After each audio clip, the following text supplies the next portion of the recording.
ನಮಸ್ಕಾರ ಸ್ನೇಹಿತರೆ.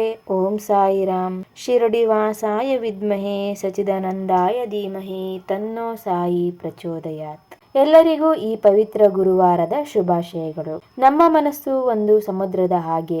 ಅದರಲ್ಲಿ ಆಸೆಗಳು ಅಲೆಗಳಂತೆ ನಿರಂತರವಾಗಿ ಏಳುತ್ತಲೇ ಇರುತ್ತವೆ. ಕೆಲವೊಮ್ಮೆ ಈ ಆಸೆಗಳು ನಮ್ಮನ್ನು ಯಶಸ್ಸಿನತ್ತ ಕೊಂಡೊಯ್ದರೆ, ಇನ್ನು ಕೆಲವೊಮ್ಮೆ ನಮ್ಮನ್ನು ದಾರಿ ತಪ್ಪಿಸಿ ಅಶಾಂತಿಯ ಸುಳಿಗೆ ಸಿಲುಕಿಸುತ್ತವೆ. ಇಂದು ಸಾಯಿಬಾಬಾರವರು ನಮಗೆ ಆ ಆಸೆ ಅಥವಾ ಡಿಸೈರ್ ಬಗ್ಗೆ ಒಂದು ವಿಶೇಷ ಸಂದೇಶವನ್ನು ನೀಡುತ್ತಿದ್ದಾರೆ. ನಮ್ಮ ಆಸೆಗಳು ಈಡೇರಬೇಕೆಂದರೆ ನಾವು ಅನುಸರಿಸಬೇಕಾದ ದಾರಿ ಯಾವುದು? ಮೋಸದಿಂದ ಗೆಲ್ಲಬೇಕಾ ಅಥವಾ ಶ್ರಮದಿಂದಲೇ? ಬಾಬಾ ಈ ಬಗ್ಗೆ ಏನು ಹೇಳುತ್ತಾರೆ ಬನ್ನಿ ಈ ಇಂದಿನ ವಿಶೇಷ ವಿಡಿಯೋದಲ್ಲಿ ಸಾಯಿಯ ಈ ಅಮೃತವಾಣಿಯನ್ನು ತಿಳಿಯೋಣ. ಈ ಅಮೃತವಾಣಿಯನ್ನು ನಾವು ತಿಳಿದುಕೊಂಡು ನಮ್ಮ ಜೀವನವನ್ನು ಗೆಲುವಿನತ್ತ ಸಾಗಿಸಿಕೊಳ್ಳೋಣ. ಬಾಬಾ ಹೇಳುವಂತೆ ಆಸೆ ಎಂಬುದು ಒಂದು ಕನ್ನಡಿ ಇದ್ದಂತೆ. ಅದು ನಮ್ಮ ಮನಸ್ಸಿನ ಒಳಗಿರುವ ಖಾಲಿ ಜಾಗವನ್ನು ತೋರಿಸುತ್ತದೆ.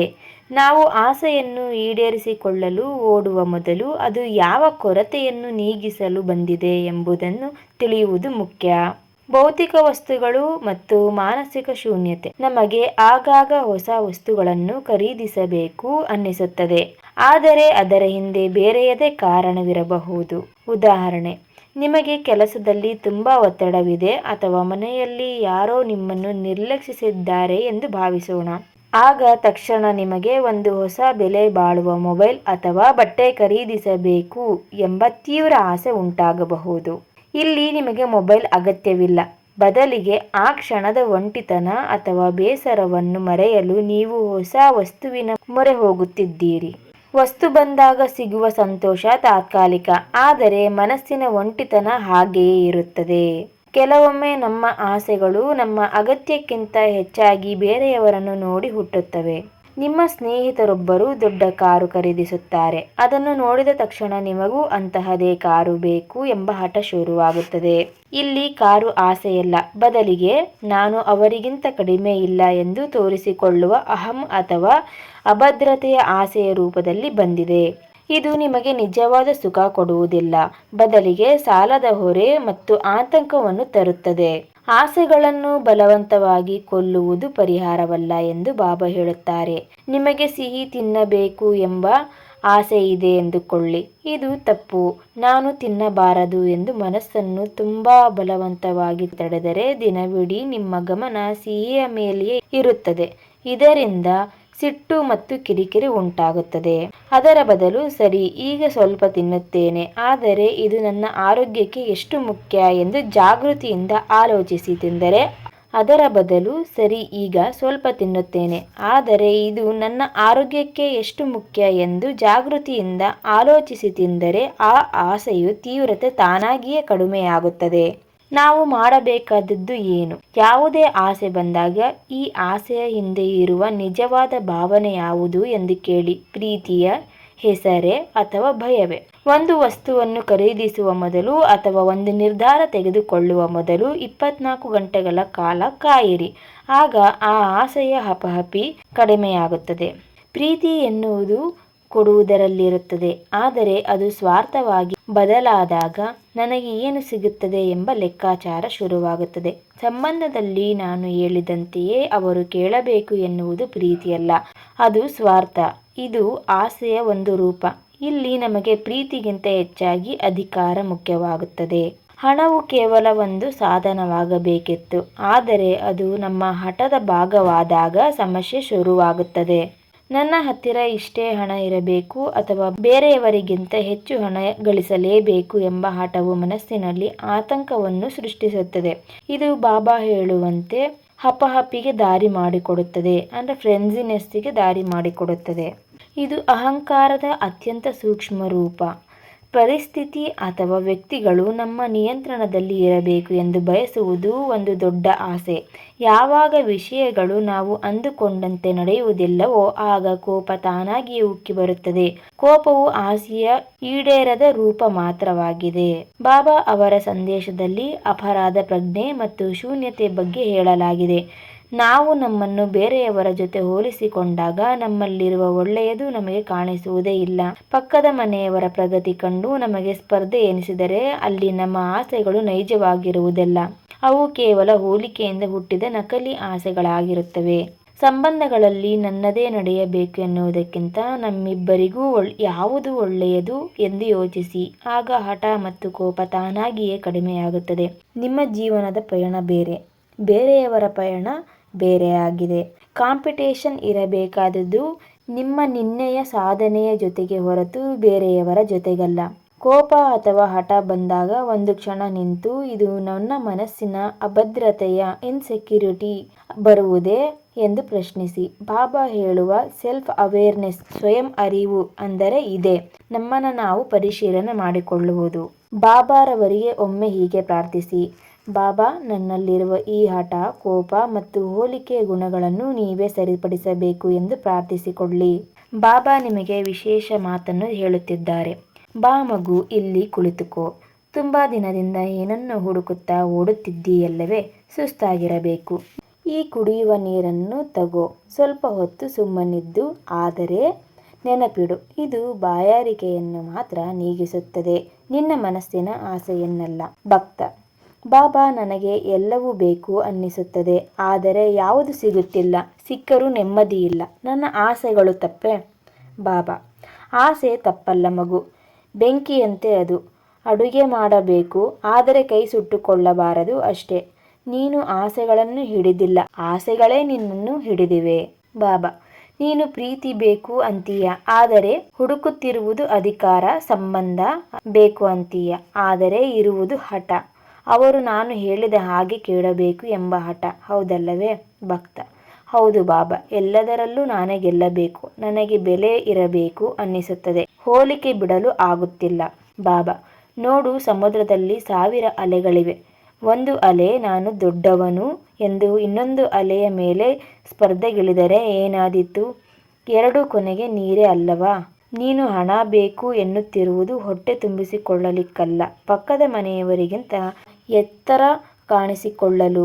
ಇಲ್ಲಿ ಆಸೆ ಎನ್ನುವುದು ಕೇವಲ ಒಂದು ಮುಖವಾಡ, ಅದರ ಹಿಂದೆ ಇರುವುದು ನಿನ್ನ ಒಳಗಿನ ಅಭದ್ರತೆ, ಇನ್ಸೆಕ್ಯೂರಿಟಿ. ಬಾಬಾ: ಒಂದು ರಹಸ್ಯ ಹೇಳಲೆ? ನಿನ್ನ ಮನಸ್ಸಿನಲ್ಲಿ ಒಂದು ದೊಡ್ಡ ಶೂನ್ಯವಿದೆ. ಆ ಶೂನ್ಯವನ್ನು ತುಂಬಲು ನೀನು ಹೊಸ ಮೊಬೈಲ್, ಹೊಸ ಕಾರು, ಹೆಚ್ಚು ಹಣ, ಜನರ ಹೊಗಳಿಕೆ ಇವೆಲ್ಲವೂ ಆ ಗುಂಡಿಗೆ ಹಾಕುತ್ತಿದ್ದೀಯ. ಆದರೆ ಆ ಗುಂಡಿ ತುಂಬುತ್ತಿಲ್ಲ. ಯಾಕೆ ಗೊತ್ತಾ? ನೀನು ಹಾಕುತ್ತಿರುವುದೆಲ್ಲ ವಸ್ತುಗಳು, ಆದರೆ ಅಲ್ಲಿ ಬೇಕಾಗಿರುವುದು ಶಾಂತಿ. ಭಕ್ತ: ಹಾಗಾದರೆ ನಾನು ಏನು ಮಾಡಲಿ ಬಾಬಾ? ಎಲ್ಲವನ್ನು ಬಿಟ್ಟು ಬಿಡಲೆ? ಬಾಬಾ: ಬೇಡ, ಹತ್ತಿಕ್ಕಬೇಡ. ನೀನು ಆಸೆಯನ್ನು ತಡೆದರೆ ಅದು ದ್ವೇಷವಾಗಿ ಬದಲಾಗುತ್ತದೆ. ಅದರ ಬದಲು ಆಸೆಯನ್ನು ಗಮನಿಸು. ಒಂದು ಹೊಸ ಆಸೆ ಬಂದಾಗ ಕೇಳು, ಇದರಿಂದ ನನಗೆ ನಿಜವಾದ ಸುಖ ಸಿಗುತ್ತಾ, ಅಥವಾ ಇದು ಕೇವಲ ಒಂದು ವಾರದ ಸಂಭ್ರಮವಷ್ಟೇನಾ ಅಂತ. ಈಗ ಒಂದು ಕೆಲಸ ಮಾಡು. ನಿನ್ನ ಎಲ್ಲ ಹಠ, ಕೋಪ, ಸ್ಪರ್ಧೆ ಮತ್ತು ನಾನೇ ನಡೆಯಬೇಕು ಅನ್ನೋ ಅಹಂಕಾರ ಈ ಕೆಂಡದ ಕುಂಡಕ್ಕೆ ಅಂದರೆ ಧುನಿಗೆ ಹಾಕಿಬಿಡು. ಖಾಲಿ ಕೈಯಿಂದ ನನ್ನನ್ನು ಹಿಡಿ. ನಿನಗೆ ಯಾವುದು ಅವಶ್ಯಕವೋ ಅದನ್ನು ನಾನು ಕೊಡುತ್ತೇನೆ, ನಿನಗೆ ಯಾವುದು ಇಷ್ಟವೋ ಅದನ್ನಲ್ಲ. ಯಾಕೆಂದರೆ ನಿನಗೆ ಯಾವುದು ಹಿತ ಎಂದು ನಿನಗಿಂತ ನನಗೆ ಚೆನ್ನಾಗಿ ಗೊತ್ತು. ಭಕ್ತ: ಬಾಬಾ, ಈಗ ಮನಸ್ಸು ಹಗುರ ಎನಿಸುತ್ತಿದೆ. ಬಾಬಾ: ಈಗ ಹೋಗು, ಆಸೆ ಪಡು, ಆದರೆ ಅದರ ಗುಲಾಮನಾಗಬೇಡ. ನೆನಪಿರಲಿ, ನಾನು ನಿನ್ನಲ್ಲೇ ಇದ್ದೇನೆ. ಕೆಲವರು ತಮ್ಮ ಆಸೆ ಅಥವಾ ಗೆಲುವಿನ ಅಡ್ಡದಾರಿ ಹಿಡಿಯುತ್ತಾರೆ. ಇದು ತಾತ್ಕಾಲಿಕವಾಗಿ ಜಯ ತಂದರೂ ಆತ್ಮಕ್ಕೆ ಶಾಂತಿ ನೀಡುವುದಿಲ್ಲ. ಇನ್ನೊಬ್ಬರ ತೇಜೋವಧೆ ಮಾಡಿ ಬೆಳೆಯುವುದು ಅಡಿಪಾಯವಿಲ್ಲದ ಕಟ್ಟಡ ಕಟ್ಟಿದಂತೆ. ಬಾಬಾ ಹೇಳುತ್ತಾರೆ, ನೀವು ಇನ್ನೊಬ್ಬರನ್ನು ನೋಯಿಸಿದರೆ, ನಿಂದನೆ ಮಾಡಿದರೆ ಅದು ನೇರವಾಗಿ ನನಗೆ ತಗುಲುತ್ತದೆ.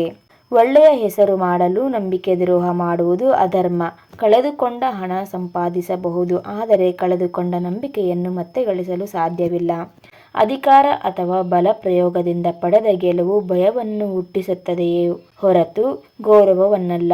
ಇಂತಹ ಆಸೆಗಳು ಈಡೇರಿದರೂ ಅವು ನಿಮ್ಮ ಮನಸ್ಸನ್ನು ಶಾಶ್ವತವಾಗಿ ಅಪರಾಧ ಪ್ರಜ್ಞೆ ಮತ್ತು ಭಯದ ಸೆರೆಯಲ್ಲಿಡುತ್ತವೆ.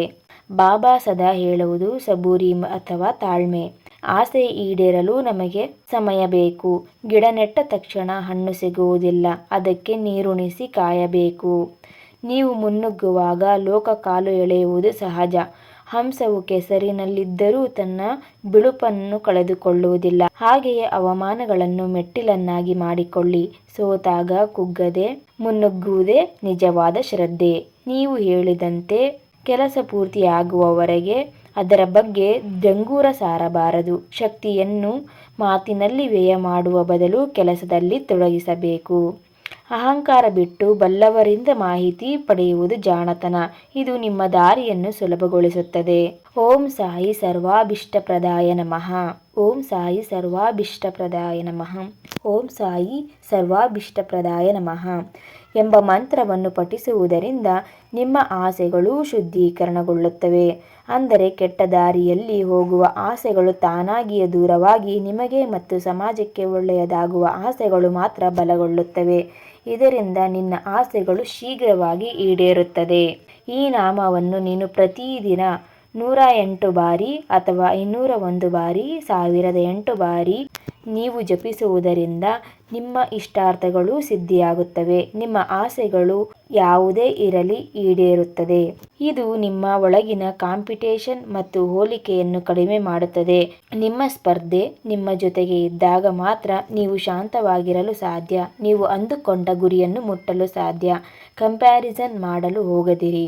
ನೀನು ಧರ್ಮದ ದಾರಿಯಲ್ಲಿ ನಿನ್ನ ಆಸೆಯನ್ನು ಈಡೇರಿಸಿಕೊಳ್ಳಲು ಪ್ರಾಮಾಣಿಕವಾಗಿ ಹೋರಾಡಿದರೆ ಜಗತ್ತೇ ನಿನ್ನ ವಿರುದ್ಧ ನಿಂತರೂ ನಾನು ನಿನ್ನ ಕೈ ಹಿಡಿದು ಗುರಿ ಮುಟ್ಟಿಸುತ್ತೇನೆ.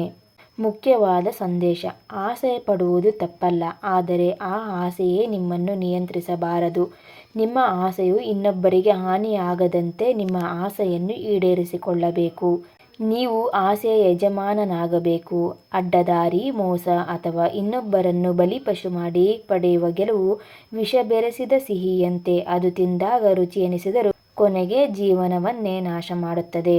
ನೀವು ಹೇಳಿದಂತೆ ಸೋತರೂ ಕುಗ್ಗದೆ, ಕಾಲು ಎಳೆದರೂ ಎದೆಗುಂದದೆ ಮುನ್ನುಗ್ಗುವುದೇ ನಿಜವಾದ ಶಕ್ತಿ. ಅವಮಾನಗಳು ನಿಮ್ಮನ್ನು ಕೆಡವಲು ಬರುವುದಿಲ್ಲ, ಬದಲಿಗೆ ನಿಮ್ಮನ್ನು ಗಟ್ಟಿಗೊಳಿಸಲು ಬರುತ್ತವೆ. ಸರಿಯಾದ ದಾರಿಯಲ್ಲಿ ಪಡುವ ಶ್ರಮಕ್ಕೆ ಬಾಬಾ ಖಂಡಿತವಾಗಿಯೂ ಫಲ ನೀಡುತ್ತಾರೆ. ಯಾವುದೇ ದೊಡ್ಡ ಆಸೆ ಬಂದಾಗ ನಾನು ಇದನ್ನೇ ಯಾಕೆ ಬಯಸುತ್ತಿದ್ದೇನೆ ಎಂದು ಒಮ್ಮೆ ಯೋಚಿಸಿ. ಅದು ಕೇವಲ ಅಹಂಕಾರಕ್ಕಾಗಿಯೋ ಅಥವಾ ನಿಮ್ಮ ಗುರಿ ತಲುಪುವವರೆಗೂ ಅದನ್ನು ರಹಸ್ಯವಾಗಿಡಿ. ಶಕ್ತಿಯನ್ನು ಪ್ರದರ್ಶನಕ್ಕೆ ಬಳಸುವ ಬದಲು ಅದನ್ನು ಧ್ಯಾನ ಮತ್ತು ನಾಮ ಜಪದ ಮೂಲಕ ಕ್ರೋಢೀಕರಿಸಿ. ಓಂ ಸಾಯಿ ಸರ್ವಾಭಿಷ್ಟಪ್ರದಾಯ ನಮಃ ಎನ್ನುವ ಮಂತ್ರವು ನಿಮ್ಮ ದಾರಿಯಲ್ಲಿರುವ ಅಡೆತಡೆಗಳನ್ನು ನಿವಾರಿಸಿ ನಿಮಗೆ ಯಾವುದು ಶ್ರೇಷ್ಠವೋ ಅದನ್ನು ಒದಗಿಸುತ್ತದೆ. ನಿಮಗೆ ಯಶಸ್ಸನ್ನು ತಂದುಕೊಡುತ್ತದೆ. ನೀನು ಧರ್ಮದ ಹಾದಿಯಲ್ಲಿ ನಡೆದು ಆಸೆ ಪಡು. ನಿನ್ನ ಶ್ರಮಕ್ಕೆ ಸಾರಥಿಯಾಗಿ ನಾನು ನಿಲ್ಲುತ್ತೇನೆ. ಮೋಸದ ಹಾದಿ ಬಿಡು, ನಂಬಿಕೆಯ ದಾರಿ ಹಿಡಿ. ನಿನ್ನ ಪ್ರತಿ ಹನಿ ಬೆವರಿಗೂ ನಾನೇ ಬೆಲೆ ಕೊಡುತ್ತೇನೆ. ಇದು ಸಾಯಿಬಾಬಾ ನಿಮಗೆ ನೀಡುತ್ತಿರುವ ಭರವಸೆ. ಕೊನೆಯದಾಗಿ ಬಾಬಾ ಹೇಳುವುದು ಒಂದೇ: ಮಗು, ಆಸೆ ಪಡುವುದು ತಪ್ಪಲ್ಲ, ಆದರೆ ಆ ಆಸೆಗೆ ನಿನ್ನನ್ನು ಮಾರಿಕೊಳ್ಳಬೇಡ. ನೀನು ಇಂದು ಪಡುತ್ತಿರುವ ಶ್ರಮ, ನೀವು ವಹಿಸುತ್ತಿರುವ ತಾಳ್ಮೆ ಮತ್ತು ನೀವು ಎದುರಿಸುತ್ತಿರುವ ಅವಮಾನಗಳು ಇವೆಲ್ಲವೂ ಬಾಬಾ ಗಮನಿಸುತ್ತಿದ್ದಾರೆ. ಯಾರೋ ಕಾಲು ಎಳೆದರೆಂದು ಅಥವಾ ಅಡ್ಡದಾರಿಯಲ್ಲಿ ಯಾರೋ ಗೆದ್ದರೆಂದು ನೀವು ಕುಗ್ಗಬೇಡಿ. ಧರ್ಮದ ಹಾದಿಯಲ್ಲಿ ನಡೆಯುವವನಿಗೆ ಗೆಲುವು ತಡವಾಗಬಹುದು, ಆದರೆ ಅದು ಶಾಶ್ವತವಾಗಿರುತ್ತದೆ. ಈ ಗುರುವಾರದಿಂದ ಒಂದು ಸಂಕಲ್ಪ ಮಾಡೋಣ. ನಮ್ಮ ಪ್ರತಿಯೊಂದು ಆಸೆಯನ್ನು ಬಾಬಾರ ಪಾದಕ್ಕೆ ಅರ್ಪಿಸೋಣ ಮತ್ತು ಓಂ ಸಾಯಿ ಸರ್ವಾಭಿಷ್ಟಪ್ರದಾಯ ನಮಃ ಎಂಬ ಮಂತ್ರವನ್ನು ಪಠಿಸುತ್ತಾ ನಮ್ಮ ಗುರಿಯತ್ತ ಹೆಜ್ಜೆ ಹಾಕೋಣ. ನಿಮ್ಮ ಜೀವನದ ಯಾವುದಾದರೂ ಒಂದು ಆಸೆ ಬಾಬಾರ ಕೃಪೆಯಿಂದ ಈಡೇರಿದ್ದರೆ ಅಥವಾ ಈ ಸಂದೇಶ ನಿಮಗೆ ಸ್ಫೂರ್ತಿ ನೀಡಿದ್ದರೆ ಕಮೆಂಟ್ ಬಾಕ್ಸ್ನಲ್ಲಿ ಓಂ ಸಾಯಿರಾಮ್ ಎಂದು ಬರೆಯಲು ಮರೆಯಬೇಡಿ. ಸದಾ ಸಾಯಿಯ ಸ್ಮರಣೆಯಲ್ಲಿರಿ. ಶುಭವಾಗಲಿ. ಮತ್ತೆ ಮುಂದಿನ ವಿಡಿಯೋದಲ್ಲಿ ಸಿಗೋಣ. ಅಲ್ಲಿಯವರೆಗೆ ಓಂ ಸಾಯಿರಾಮ್.